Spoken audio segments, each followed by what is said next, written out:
에코프로 BM의 최근 분기별 영업이익 흐름을 보게 되면 올해 1분기 시장에서 대략적으로 흑자 전환 가능성이 있다라고들 많이 얘기해요. 뉴스 자체가 긍정적인 뉴스로 전환되고 있다는 내용으로 이차전지 업종에 대해서는 바닥점을 통과하고 있다라고 판단이 되는 내용으로 인식하고 있습니다.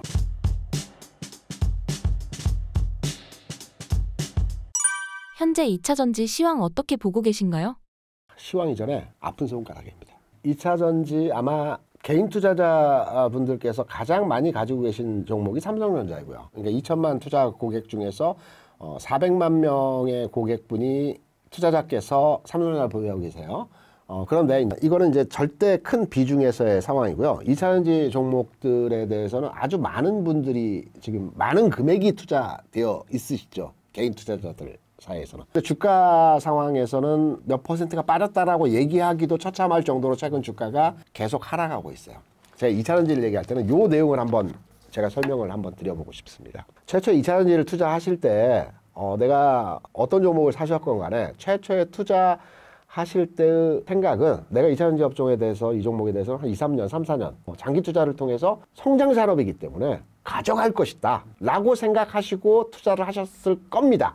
그때 분위기가 그랬기 때문에. 그런데 이게 주가가 반토막 나고 반에 반토막이 나다 보니까 이제 물타기도 하셨던 분들도 계실 거고 손실폭이 크신 분들도 계시겠지만 이제는 겁이 나시는 거죠. 성장 산업의 성장 종목은 주가가 어떻게 움직이냐면 이런 과정이 꼭 있습니다. 그 표현을 캐즘이라고도 얘기를 하고요. 또 일시적인 주가 반응에서의 조정 과정이라고도 얘기를 합니다. 조정의 폭이 우리가 현장에 있으면 굉장히 크게 느껴지는데 제가 삼성전자 얘기를 한번 드려볼게요. 반도체 산업이 90년 후반, 2000년 초반에는 성장 산업에 지금 2차전지가 똑같습니다. 그 당시에 반도체가 뭐 얼마나 되겠어라고 생각을 했던 부분들이 컸었기 때문에 99년도에 삼성전자의 주가가 600원에서 8,000원까지 1년 반 동안 14배가 올라가. 2차전지 상승폭과 거의 비슷하죠. 그리고 나서 2000년, 1년, 2000년 이 즈음부터 주가 빠지기 시작해서 8,000원이었던 주가가 2,700원까지 하락을 했어요. 우리가 이제 가격적으로 보면 8,000원에서 2,700원 얼마 빠졌나 이렇게 생각하시지만 2차전지 지금 빠지는 거하고 똑같습니다. 1년 반 동안 주가가 빠지는데요. 와, 반도체 내가 괜히 투자해가지고 지금 피가 마른다 이렇게 많이들 말씀을 하셨어요.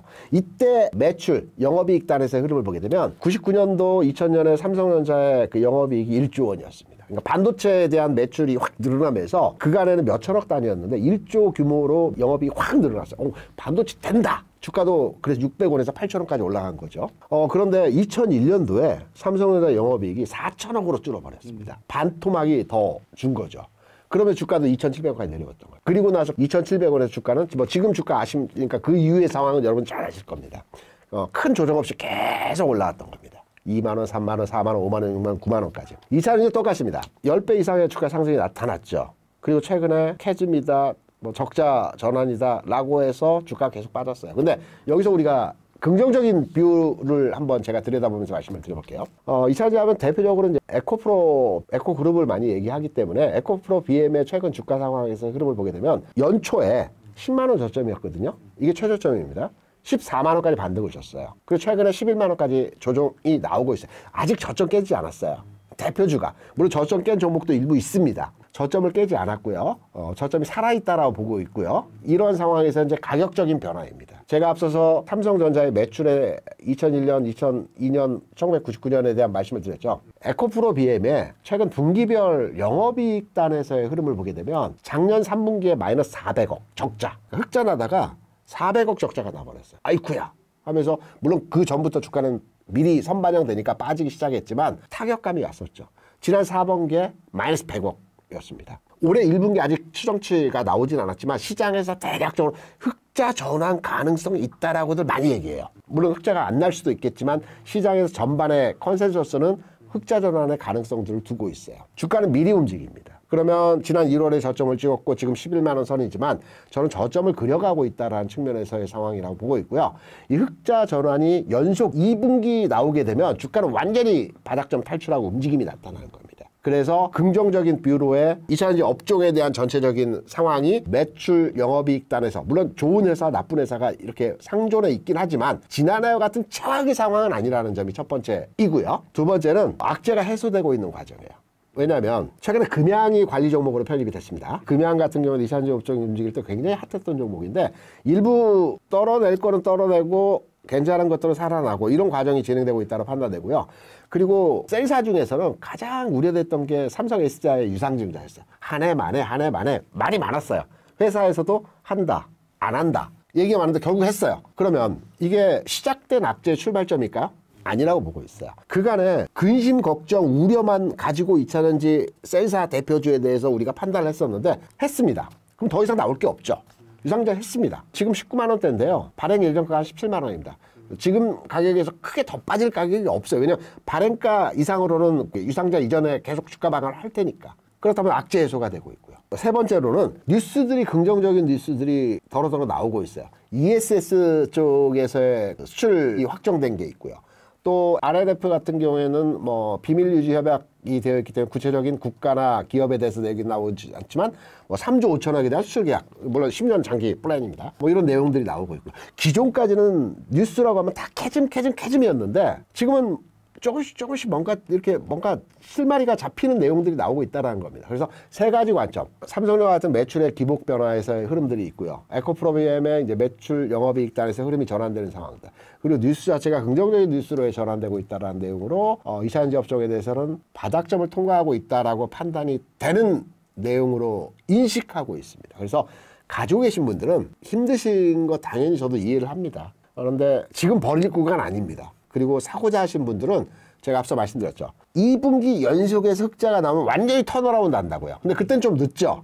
그러면 1분기 실적이 얼마 있으면 한 달 뒤에 1분기 실적이 나오겠죠. 그러면 1분기 실적이 흑자 전환했다. 또는 적자폭이 현저하게 감소했다. 주가 좀 올라가 있을 것 같긴 하지만 그때 확인하고 사셔도 늦지 않다. 이런 생각하고 있습니다. 그러면 사는 종목 궁금하시겠죠? 사는 종목까지 이제 제가 최근에 관심 있는 종목으로의 흐름을 짧게 이제 설명을 드리면 초기에 섹터마다 다 달라요. 반도체가 움직일 때는 투탑이 먼저 움직이고 자동차 업종도 완성차가 먼저 움직이고 전기전자에서는 소부장 같은 종목들이 먼저 움직이고 각 산업의 종목군별로 먼저 움직이는 종목들이 있어요. 2차전지 같은 경우는 지금 현재 시점을 판단해보면 셀사보다는 소재사인데요. 소재사보다도 좀 더 한 단계 멀리 있는, 그러니까 예를 들어서 말씀드리면, 종목으로 말씀드리면 코스모 그룹의 2차전지 관련주들은 나쁘지 않은 것 같습니다. 왜냐하면 좀 가볍고 숫자가 일부 나오고 있는 상황에서의 흐름들이기 때문에 코스모 관련주들에 대한 흐름도 괜찮고요. LLF 같은 경우에도 왔다 갔다 하지만 이런 흐름에서 나쁘지 않은 것 같고, 그리고 좀 가벼운 종목 대주전자 재료 같은 경우. 그러니까 무슨 말이냐면 이차전지가 먼저 움직일 때는 좀 외곽에 있는 종목부터 먼저 움직이는 성향들의 흐름들이 나타나요. 그리고 중심권으로 나중에 들어오죠. 그러니까 이런 외곽에 있는 종목들이 먼저 움직이고 나서 나중에 소재주, 나중에 셀사가 움직이기 때문에 좀 적극 대응이 가능하다라고 하면 외곽에 있는 코스모라든가 대주전자재료라든가 이런 종목들 위주로 해서 관심을 가져보시는 측면. 주가도 대주전자재료는 올라와서 잠깐 쉬는 과정이고요. 코스모그룹도 일부 탄력이 있어 보이는 현상에서의 모습들입니다. 이차전지는 바닥점을 지나가고 있고요. 탄력적 대응은 외곽에 있는 종목 먼저 진행해 보시는 것도 나쁘지 않다, 이렇게 생각합니다. 3월 말 공매도 재개가 2차전지 업황에 어떤 영향을 미칠까요? 공매도는 외국이나 기관이 공매도를 하거든요. 그러면 증권사에서는 주문 집행을 합니다. 오퍼레이팅 업무를 하죠. 많이 해봤습니다. 저희 팀에서. 그런데 기관 외국인이 바보가 아니거든요. 굉장히 똑똑한 사람들이 매니저 역할을 하는데 주가 많이 빠진 상태에서 공매도를 해서 여기서 수익을 내겠다? 목적은 수익인데 보통 공매도는 고평가 종목에 대해서 공매도를 하는 게 기본적인 성향입니다. 그러면 증권사에서도 여러 레포트들이 이차전지 업종에 대해서 매수 의견까지는 하지만 저평가 의견들이 많이 나오고 있어요. 이차전지 업종에 대한 공매도는 기우이다, 이렇게 생각을 합니다. 올해 2차전지 업황에 주목할 악재 혹은 호재는 어떤 게 있을까요? 악재는 기존에 나왔던 내용들이 지금 진행형으로 나타나고 있다라고 판단되고 있고요. 이차전지 업종에서의 호재는 앞서 말씀드린 대로 이번 1분기 실적에서 과연 이익단에서의 흐름이 전분기 대비 개선이 되느냐, 이게 가장 중요한 겁니다. 흑자로 전환이 안 되더라도 이익치들에 대한 흐름들이 전환이 되는 부분이 필요하고요. 두 번째로는 이차전지 업종의 회사들이 그동안 캐즘도 중요하지만 설비 투자를 공격적으로 했습니다. 그러면 설비 투자에 대한 막대한 자금이 집행됐으면 여기에 대한 주문이 들어와야 되는 거거든요. 그러니까 신규 주문이 들어와야 되는 겁니다. 신규 주문이 들어오는지 여부를 확인하게 되면 투자 비용에 대한 회수가 되는 거기 때문에 기업적 측면에서는 주가 올라갈 수 있는 반향이 될 수 있거든요. 앞서 말씀드렸죠. SDI가 그 해외 수주 받았고 그다음 LNF가 또 수주받았고 이런 내용들이 연속적으로 계속 나오게 되면 캐펙스에 대한 우려도 불식시될 수 있기 때문에 주가 반응의 전환점이 될 수 있는 재료적 가치가 된다고 생각을 하고 있습니다. 테슬라 주가 하락의 이유는 무엇인가요? 기업 오너의 정치적 관여가 가장 큰 이유 아니겠습니까? 이건 누구나 다 알고 있는 사실이고요. 이전에 주가가 회사의 특별한 연결, 그러니까 주가 상승 이유가 없는 상황 하에서 단순히 정치적인 관여도에 따라서 주가가 400불 수준의 가격 상승이 나타나지 않았습니까? 그렇기 때문에 그 거품이란 거품이 꺼지는 과정에서 최근 하락이 나타났고요. 앞으로의 상황은 어떻게 앨런 머스크가 이 사업을 진행하느냐에 따라서 테슬라의 주가 향방이 결정지어지겠죠. 이렇게 생각합니다. 앨런 머스크가 단순하게 이익보다는 정치적 성향에 따라서 지금 트럼프 정부에 깊숙하게 개입이 돼서 정치적 영향도를 행사를 할까요? 아닙니다. 자기 사업, 비즈니스 플랜에 대해서 확장을 하고자 하는 형태로의 진행이 되고 있다고 판단이 되고 있고요. 저는 개인적으로 잘하고 있다고 판단이 돼요. 우리는 앨런 머스크 하면 테슬라만의 주가를 판단하지만 앨런 머스크가 기본적으로 추구하고 있는 비즈니스 플랜은 테슬라는 작은 영역, 그러니까 전기차 사업은 작은 영역일 뿐입니다. 큰 거는 스페이스 X죠. 근데 스페이스 X까지 가기에는 너무 먼 시간이 있고 그 중간 단계에서 앨런 머스크가 바라보는 관점은 첫 번째는 우주 산업에 대한 부분들입니다. 우주 산업에 대한 부분들은 또 우리 시청자 여러분께서 잘 아시건 트럼프도 굉장히 관심도가 있는 사업입니다. 우주 방위군을 일기 때 창설하기도 했었죠. 그리고 우주 산업에 굉장히 이제 관심도가 있는데 앨런 머스크의 스타링크가 현재 하늘에 7,000개가 떠 있어요. 2030년까지 3만 개까지 띄운다고 그래요.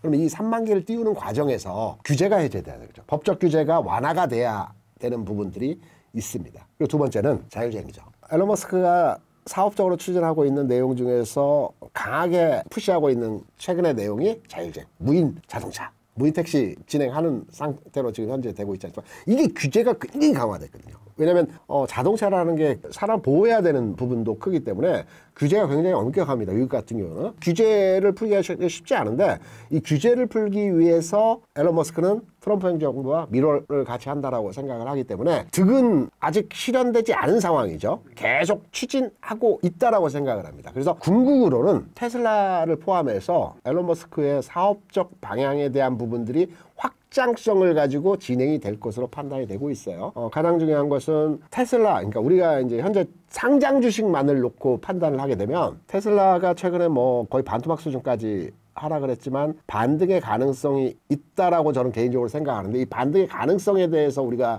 전제로에 접근을 해보게 되면 앞서서는 우주산업과 또는 자율주행 무인 자동차에 대한 부분들을 앨런 머스크와 연결지어서 설명을 드렸는데 이제 직접적으로 테슬라 주가에 대한 반응도를 나타낼 수 있는 트럼프 행정부와 긴밀한 관계도에서 우리가 유추해 볼 수 있는 내용이 무엇이냐면 테슬라 자체가 주가 올라가기 위해서는 궁극의 숫자적인 부분이 개선이 돼야 하지 않겠습니까? 근데 테슬라 자체 지금 실적도가 크게 증가하고 있는 부분이 자동차 판매량이 아닙니다. 전체 한 25% 정도가 자동차 이외의 사업이거든요. 이 자동차 이외의 사업이 뭐냐면 슈퍼차저, 충전소, 그 다음에 자율주행 관련한 유료 서비스가 있고요. 이외에 여러 가지 AS라든가 이런 부분들의 사업이 전체 한 25% 정도 됩니다. 이 부분이 자동차 판매 대수에 대한 부분들은 조금 정체되어 있는 반면에 기타 서비스라고 하는 이 부분들은 연간 단위로 30% 이상씩 성장하고 있어요. 이쪽이 돈이 계속 되고 있는 겁니다. 이쪽에서 실제적으로 테슬라의 가치가 향상되는 부분들을 기대해 볼 수 있는 겁니다.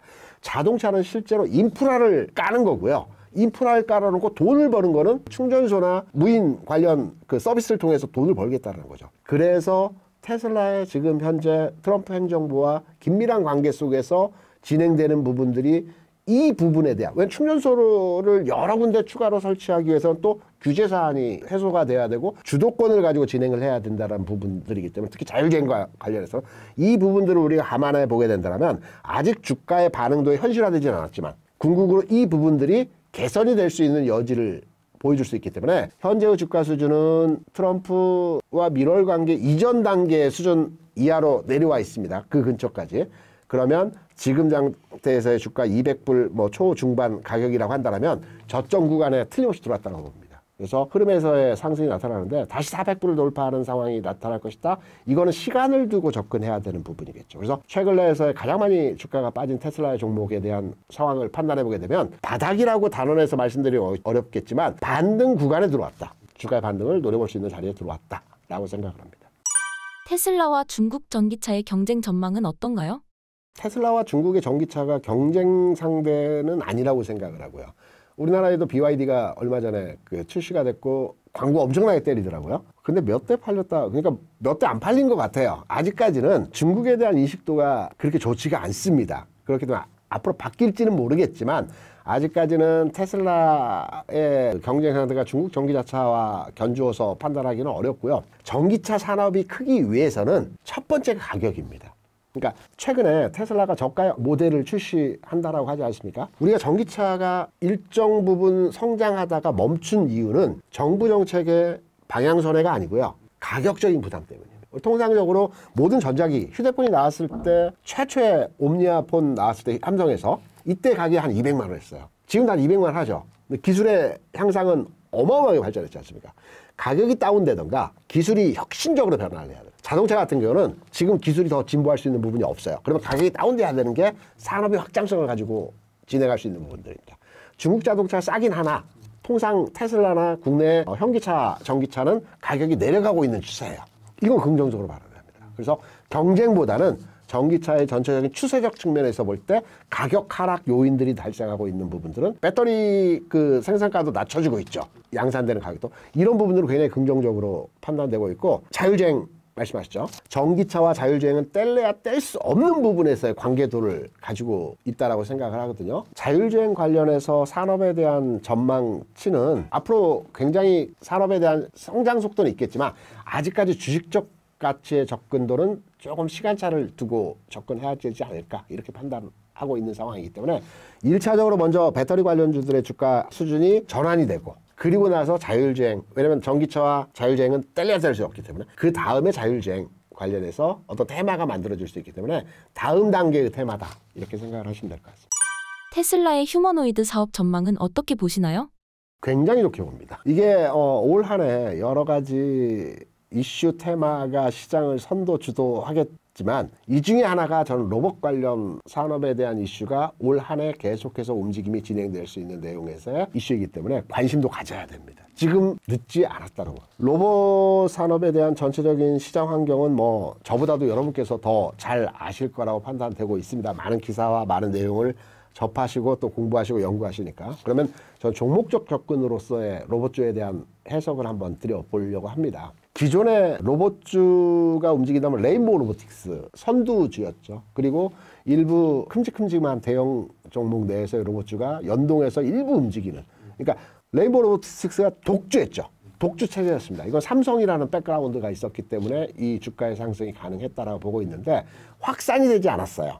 그러니까 로봇주가 한 30에서 40개 종목 되는데 레인보우 로보틱스만 이전까지는 올라갔던 거고요. 나머지 종목들의 주가는 반응도가 약했어요. 근데 최근의 상황은 좀 변했습니다. 최근에는 레인보우 로보틱스가 일부 상승 이후에 조정받고 있는 과정에서 다른 로봇주들의 흐름들이 굉장히 양호한 형태에서의 흐름들로 전환이 됐어요. 로봇주의 확산이 되고 있다는 거죠. 구체적으로는 뭐 테슬라에서 휴머노이드 로봇을 올해 양산한다는 내용도 있고요.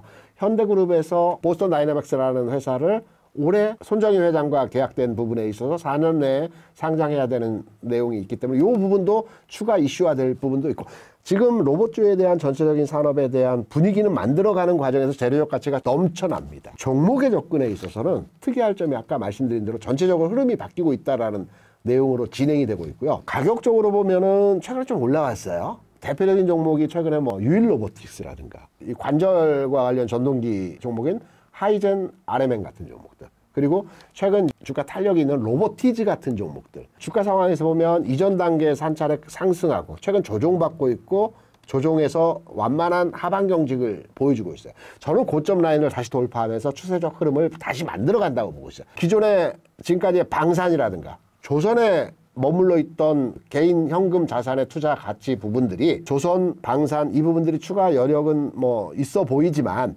이제 다른 종목에 대한 시세 흐름의 돈의 방향성이 바뀌고 있는 과정에서의 상황이 만들어지고 있거든요.